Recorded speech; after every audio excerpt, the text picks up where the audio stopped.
Hello guys, my self Shalini Sangwan. आज का हमारा रिवीजन का जो टॉपिक है केमिस्ट्री का बायोमोलिक्यूल्स। बायोमोलिक्यूल्स होते क्या हैं? कॉम्प्लेक्स ऑर्गेनिक कंपाउंड्स होते हैं जो कि लिविंग ऑर्गेनिज्म में मिलते हैं और उनकी एक्टिविटी कराते हैं। अब हमारे बायोमोलिक्यूल्स में बहुत सारी वो आते हैं, जैसे कि carbohydrates, proteins, vitamins, enzymes. Carbohydrates first हम देखते हैं। कार्बोहाइड्रेट्स की डेफिनेशन देखते हैं। ये ऑप्टिकली एक्टिव कंपाउंड होते हैं। पॉलीहाइड्रोक्सी मतलब बहुत सारे OH ग्रुप प्रेजेंट होते हैं, ठीक है। और ये एल्डिहाइड या कीटोन होते हैं, ठीक है। इनका जो मेन फंक्शनल ग्रुप होता है वो एल्डिहाइड और कीटोन होता है, ठीक है। ये कार्बोहाइड्रेट्स होते हैं। या फिर कार्बोहाइड्रेट्स को हाइड्रोलिसिस करें, मतलब वाटर के साथ रिएक्ट करें, तो वो उसके बाद ये सेम यूनिट हमें दें, पॉलीहाइड्रोक्सी, एल्डिहाइड और कीटोन। इन्हें हम कार्बोहाइड्रेट बोलते हैं, ठीक है। इनकी क्लासिफिकेशन हमारी होगी मोनोसेक्राइड्स, ओलिगोसेक्राइड्स, पॉलीसेक्राइड्स। मोनोसेक्राइड मतलब single unit of carbohydrates present होते हैं। ओलिगोसेक्राइड 2 to 10 मोनोसेक्राइड्स प्रेजेंट होते हैं, ठीक है। और मोनोसेक्राइड में हमारी सिंगल यूनिट प्रेजेंट होती है, तो ये आगे जाके हाइड्रोलाइज नहीं कर पाते, मतलब ये अपनी कोई भी यूनिट नहीं देंगे क्योंकि ये खुद एक सिंगल यूनिट है, ठीक है। इसमें हमारे दो टाइप के होते हैं। अगर मेन फंक्शनल ग्रुप एल्डिहाइड है तो हम उसे एल्डोज कहेंगे। अगर मेन फंक्शनल ग्रुप कीटोन है तो हम कीटोज कहेंगे उसे, ठीक है। कीटोज एल्डोज में हमारे आते हैं ग्लूकोज, फ्रक्टोज, राइबोज, और ये सारे ही रिड्यूसिंग शुगर है। कीटोज में हमारा आता है फ्रक्टोज, जो कि हमारा नॉन रिड्यूसिंग शुगर है। आपको याद रखना है, बहुत इंपॉर्टेंट है। Fructose is a non reducing sugar and ये कीटोज शुगर है, ठीक है। नेक्स्ट हमारा आता है oligosaccharides. 2 to 10 unit of monosaccharide से बने होते हैं, तो ये हाइड्रोलिसिस के बाद हमें यूनिट दे सकते हैं, ठीक है। अगर 2 यूनिट से बने हैं तो डाइसेक्राइड बोलेंगे उन्हें। 3 यूनिट से बने हैं ट्राइसेक्राइड, 4 से टेट्रा, 5 से पेंटा एंड सो ऑन। नेक्स्ट हमारा आता है polysaccharide. Large number of monosaccharide unit से बने होते हैं, ठीक है। और ये नॉन शुगर होते हैं, ये स्वीट टेस्ट नहीं होते हैं, आपको याद रखना। और ये दोनों जो होते हैं वो स्वीट इन टेस्ट होते हैं। और इनके जो एग्जांपल है स्टार्च, ग्लाइकोजन एंड सेलुलोज। अब हम डाइसेक्राइड के बारे में आगे फर्दर डिटेल्स में पढ़ते हैं। डाई मतलब 2 यूनिट्स देंगे, 2 यूनिट्स ऑफ मोनोसेक्राइड, ठीक है। हमें 3 डाइसेक्राइड्स याद करने हैं, सुक्रोज, माल्टोज, लैक्टोज, ठीक है। इनकी दोनों यूनिट याद करनी है। इनमें से हमारा सुक्रोज है वो नॉन रिड्यूसिंग शुगर है, very very very very important, ठीक है।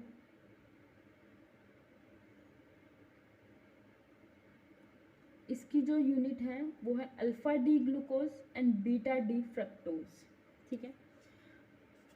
इसका मतलब ये तो अल्फा ग्लूकोज है, तो इसका फर्स्ट कार्बन और इसका सेकंड कार्बन आपस में बाइंड होके लिंकेज बनाएंगे, और जो दो मोनोसेक्राइड के बीच में जो लिंकेज होती है उसे हम ग्लाइकोसिडिक लिंकेज कहते हैं। तो इसका फर्स्ट कार्बन अल्फा 1, इसका सेकंड कार्बन बीटा 2 मिलके ग्लाइकोसिडिक लिंकेज बनाते हैं, तब जाके सुक्रोज बनता है। और ये नॉन रिड्यूसिंग शुगर है, और इसे हम इन्वर्ट शुगर भी बोलते हैं। मतलब ये पहले सुक्रोज की फॉर्म में था, तब तो ये डेक्स्ट्रो रोटेटरी था। अब इसको बाद में हाइड्रोलिसिस करते हैं तो ये 2 यूनिट देगा, और उसके बाद ये लिवो रोटेटरी में कन्वर्ट हो जाएगा। इसलिए हम इसे इन्वर्ट कहते हैं, क्योंकि इसका नेचर चेंज हो जाता है, अपोजिट हो जाता है। नेक्स्ट हमारा आएगा माल्टोज। ये 2 ग्लूकोज से मिलके बनता है, और दोनों ग्लूकोज अल्फा डी होंगे, ठीक है। तो इसकी फर्स्ट कार्बन एंड इसकी फोर्थ कार्बन मिलके ग्लाइकोसिडिक लिंकेज बनाएंगे, जिसे हम अल्फा 1,4 ग्लाइकोसिडिक लिंकेज बोलेंगे। नेक्स्ट हमारा आता है लैक्टोज, जो कि हमारे मिल्क में मिलता है, इसलिए हमें मिल्क शुगर भी बोलते हैं। ये इसकी यूनिट है हमारी beta D glucose and beta D galactose, lactose galactose, ठीक है। इसका फोर्थ कार्बन एंड इसका फर्स्ट कार्बन हमारा ग्लाइकोसिडिक लिंकेज बनाएंगे β14। नेक्स्ट हमारा आता है पॉलीसेक्राइड। 3 पॉलीसेक्राइड देखे थे हमने, starch, cellulose and glycogen. Starch हमारा प्लांट्स में मिलता है, ठीक है, प्लांट्स में ये स्टोर हो जाता है, तो इसे हम स्टोरेज शुगर इन प्लांट्स बोलेंगे।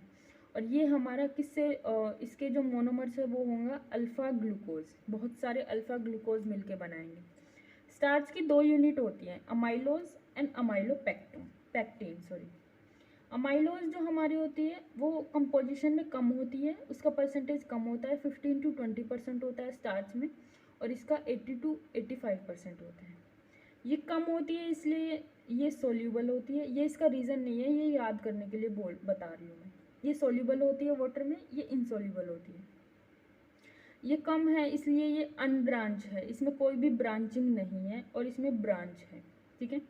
इसमें भी बहुत सारे ग्लूकोज हैं, इसमें भी बहुत सारे ग्लूकोज हैं, क्योंकि स्टार्च में तो है ही बहुत सारे ग्लूकोज।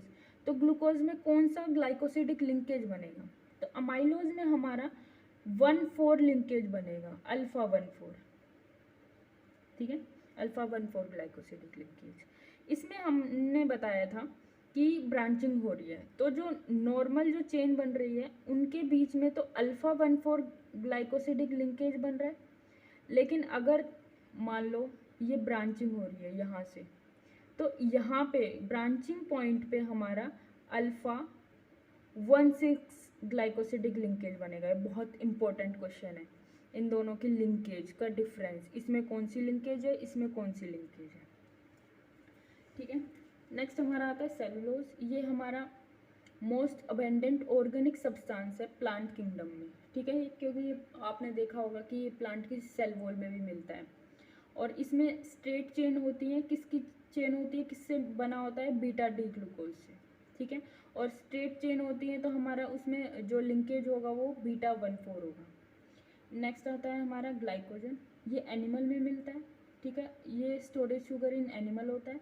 स्टार्च हमारा स्टोरेज शुगर इन प्लांट्स होता है, और ये एनिमल में होता है, इसलिए हम इसे एनिमल स्टार्च भी बोलते हैं। ग्लाइकोजन का स्ट्रक्चर एकदम अमाइलोपेक्टिन जैसा होता है, बस इसमें डिफरेंस क्या है, ग्लाइकोजन में अमाइलोपेक्टिन से ज़्यादा ब्रांचिंग हो जाती है, मतलब इसमें अल्फा डी ग्लूकोज था तो इसमें भी अल्फा डी ग्लूकोज होगा। इसमें स्ट्रेट चेन में अल्फा 1,4 लिंकेज थी तो इसमें भी अल्फा 1,4 लिंकेज होगी, ब्रांचिंग पॉइंट पे अल्फा 1,6 लिंकेज होगी। नेक्स्ट बायोमोलिक्यूल आता है हमारा प्रोटीन। प्रोटीन हमारा जो बना होता है ये पॉलीमर होता है, और ये किस इसका मोनोमर क्या है, अमाइनो एसिड से बना होता है, और डिफरेंट अमाइनो एसिड से बना होता है, ठीक है। तो और कौन से अमाइनो एसिड होते हैं, अल्फा एल अमाइनो एसिड। अब हम देखेंगे अमाइनो एसिड 2 टाइप के होते हैं, essential and non essential. Essential मतलब ये बॉडी में नहीं बनते, हमारी बॉडी में तो बॉडी में नहीं बनते तो हमें ये एक्स्ट्रा डाइट में लेने पड़ते हैं, डाइट से, तो ये डाइट से हमें लेने पड़ते हैं। नॉन एसेंशियल हमारे बॉडी से बनते हैं, इसलिए हमें डाइट के थ्रू नहीं लेने पड़ते। एसेंशियल का मैंने निमोनिक्स बताया था आपको याद करने के लिए, बहुत इंपॉर्टेंट है, टीवी, मिल, पाथ, ठीक है। अब इसका कौन कौन से हैं, ट्रिप्टोफन, वी से वेलाइन, मी से मिथ्योनिन, आई से आइसोलिसिन, एल से ल्यूसीन, एल से लाइसिन, पी से फिनाइलएलेनिन, ए से आर्जिनिन, टी से थ्रियोनिन, एच से हिस्टिडीन। आपको याद रखना है टी से हमारा एक और अमाइनो एसिड होता है टायरोसिन। तो अगर आपको ऑप्शन में ट्रिप्टोफन, थ्रियोनिन, टायरोसिन और एक और ऑप्शन दे दिया जाए और आपसे पूछ लिया जाए कि कौन सा नॉन एसेंशियल है, तो हमारा टायरोसिन आ जाएगा। टायरोसिन हमारा एसेंशियल नहीं है, ठीक है। एक्वस सॉल्यूशन में जो हमारे प्रोटीन होते हैं वो as a zwitterion exist करते हैं, और ये एम्फोटेरिक होते हैं, मतलब ये बेस और एसिड दोनों के साथ रिएक्ट करते हैं। और जो सारे अमाइनो एसिड होते हैं वो ऑप्टिकली एक्टिव होते हैं, ये बहुत इंपॉर्टेंट है। एक्सेप्ट इसका एक्सेप्शन क्या है, ग्लाइसिन हमारा ऑप्टिकली एक्टिव नहीं होता है। हमने देखा जो 2 मोनोसेकेराइड है उसके बीच में हमारा ग्लाइकोसिडिक लिंकेज बन रहा था, और 2 अमाइनो एसिड के बीच में हमारा पेप्टाइड बॉन्ड बनेगा, याद रखना है आपको, ठीक है। अब प्रोटीन की क्लासिफिकेशन देखेंगे on the basis of shape. एक इम्पॉर्टेंट बात और बतानी थी यहाँ पे अमाइनो एसिड में, जो हमारे एसिडिक अमाइनो एसिड होते हैं, बेसिक अमाइनो एसिड होते हैं एंड न्यूट्रल अमाइनो एसिड होते हैं। ठीक है, हमारा जो बेसिक अमाइनो एसिड का स्ट्रक्चर होता है वो C, उसके साथ दो फंक्शनल ग्रुप अटैच होते हैं, कार्बोक्सिलिक एसिड एंड NH2, और एक होता है हाइड्रोजन और एक होता है R जो कि वेरिएबल होता है सारे अमाइनो एसिड में। ठीक है, अब हमारे अगर COOH ग्रुप अगर एक से ज़्यादा होता है तो हमारा एसिडिक अमाइनो एसिड बन जाता है वो। अगर NH2 ग्रुप अगर ज़्यादा आ जाते हैं COH से तो बेसिक अमाइनो एसिड बन जाता है। अगर दोनों इक्वल होते हैं तो हमारा न्यूट्रल होता है। एसिडिक में हमारे दो अमाइनो एसिड आते हैं, aspartic acid and glutamic acid. Basic में हमारे आते हैं लाइसिन एंड आर्जिनिन। न्यूट्रल में हमारे आते हैं Gawali, glycine, alanine, valine, leucine and isoleucine. Next अब करते हैं हम classification on the basis of shape. दो टाइप के होते हैं on the basis of shape, fibrous and globular. Fibrous में क्या होता है, सिंपल चेन होती है और उनके बीच में बॉन्डिंग होती है, हाइड्रोजन बॉन्डिंग और डाइसल्फाइड बॉन्डिंग। ठीक है, और ये इनसोल्यूबल होते हैं वाटर में। इसका एग्जांपल है केराटिन जो हमारे हेयर में, नेल्स में मिलता है, और मायोसिन जो हमारे मसल में मिलते हैं। ग्लोबुलर में क्या होता है, ये ऐसे फोल्ड होके स्पेरिकल शेप बना लेते हैं और ये वाटर सॉल्यूबल होते हैं। इनमें हमारा दो एग्जांपल आते हैं, इंसुलिन एंड एल्ब्यूमिन। इंसुलिन जो हमारा पैनक्रियास सिक्रेट करता है, एल्ब्यूमिन जो हमें एग में मिलता है। अब हमारे प्रोटीन के 4 टाइप्स के स्ट्रक्चर होते हैं, primary structure, secondary structure, tertiary structure and quaternary structure. Primary structure हमारा सिंपल चेन होती है, मतलब सीक्वेंस ऑफ अमाइनो एसिड को इंडिकेट करती है। सेकेंडरी स्ट्रक्चर हमारा क्या होता है, जो प्राइमरी स्ट्रक्चर है उसकी हल्की हल्की फोल्डिंग होना स्टार्ट हो जाती है। ठीक है, तो सेकेंडरी स्ट्रक्चर भी 2 टाइप के होते हैं, अल्फा हेलिक्स जैसे ये alpha helix and beta pleated, मतलब दो प्राइमरी स्ट्रक्चर के बीच में बॉन्ड बन जाता है। और कौन सा बॉन्ड बनता है, हाइड्रोजन बॉन्ड दो चेन के बीच में बनता है, इसलिए हम इसे बोलते हैं इंटरमोलिकुलर हाइड्रोजन बॉन्ड। इंटर मतलब बीच में। और अल्फा हेलिक्स में क्या होता है, एक अमाइनो एसिड यहाँ है, एक अमाइनो एसिड यहाँ है, और इन दोनों के बीच में हाइड्रोजन बॉन्ड बन रहा है, मतलब एक ही चेन के बीच में। तो इंट्रा मतलब with in chain, intramolecular hydrogen bond. और ये हमारा अल्फा हेलिक्स होता है, ये राइट हैंडेड होता है। ठीक है, टर्शियरी स्ट्रक्चर में क्या होता है, सेकेंडरी स्ट्रक्चर की फर्दर फोल्डिंग स्टार्ट हो जाती है। और जो टर्शियरी स्ट्रक्चर है ये हमारे एंजाइमेटिक एक्टिविटी के लिए बहुत रोल प्ले करते हैं, इम्पोर्टेंट। और इसमें हमारे कौन कौन से बॉन्ड आते हैं, hydrogen bond, disulphide bond, van der Waals attraction, electrostatic force. आपको ये याद रखना है, पेप्टाइड बॉन्ड तो चारों स्ट्रक्चर में होंगे। ठीक है, क्योंकि प्रोटीन बनता किससे है, अमाइनो एसिड की लिंकेज से। तो अमाइनो एसिड के लिंकेज के बीच में तो हमारा पेप्टाइड बॉन्ड होगा ही होगा, तो हमारे सब में पेप्टाइड बॉन्ड तो प्रेजेंट होगा ही होगा।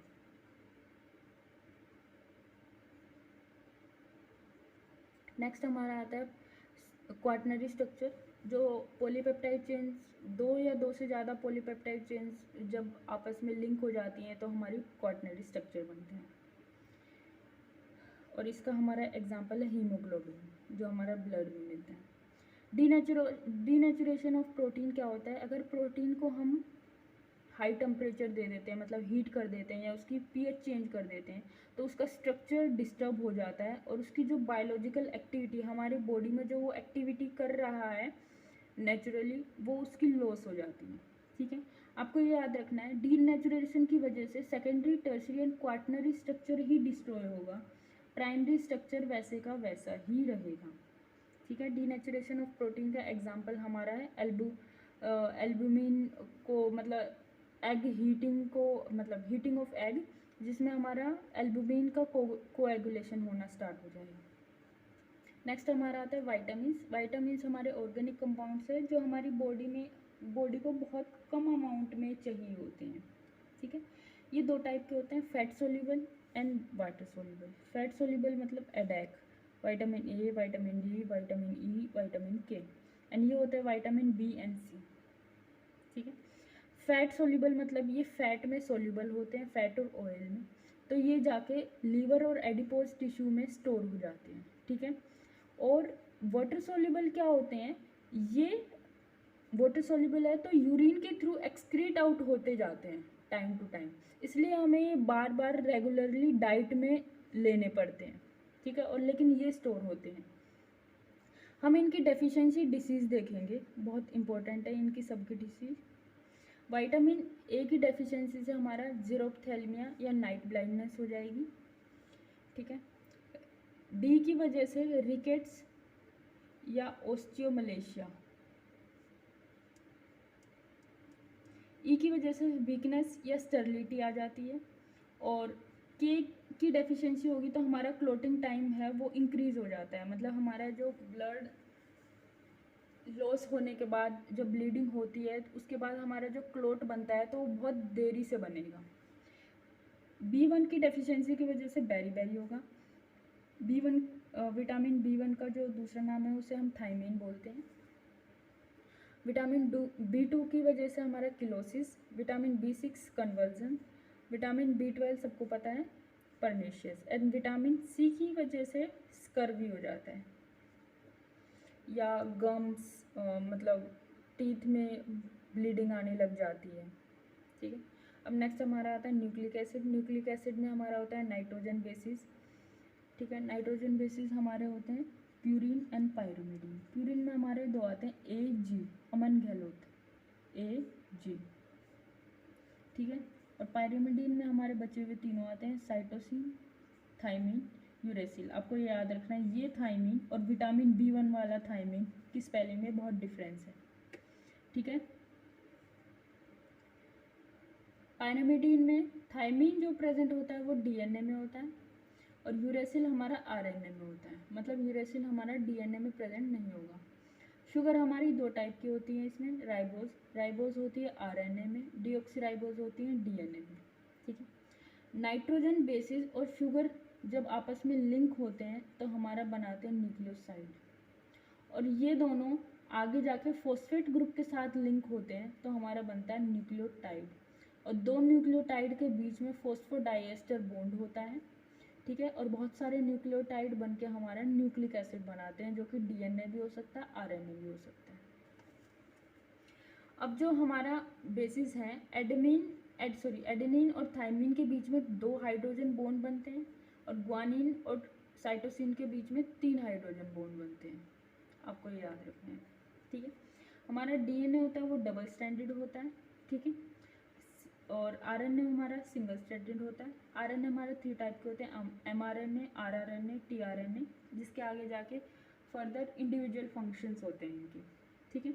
हमारा होता है सेंट्रल डोग्मा। क्या होता है, DNA से DNA की कॉपी बनती है तो उसे हम रेप्लिकेशन बोलते हैं। DNA से अगर हम RNA बनाते हैं तो हम उसे ट्रांसक्रिप्शन बोलते हैं। RNA से हम प्रोटीन बनाते हैं, हम उसे ट्रांसलेशन बोलते हैं। अब हमने उसमें पढ़ा था मोनोसेक्राइड में, अगर मेन एल्डिहाइड ग्रुप फंक्शनल होगा तो हम उसे एल्डोस बोल देंगे, और ग्लूकोज में हमारे 6 कार्बन होते हैं तो इसे हम एल्डोहेक्सोज भी बोल सकते हैं, एल्डोहेक्सोज शुगर ग्लूकोज को। और फ्रक्टोज में हमारा मेन फंक्शनल ग्रुप होता है कीटोन और इसमें भी 6 कार्बन होता है तो इसे हम कीटोहेक्सोज बोल देंगे, ठीक है।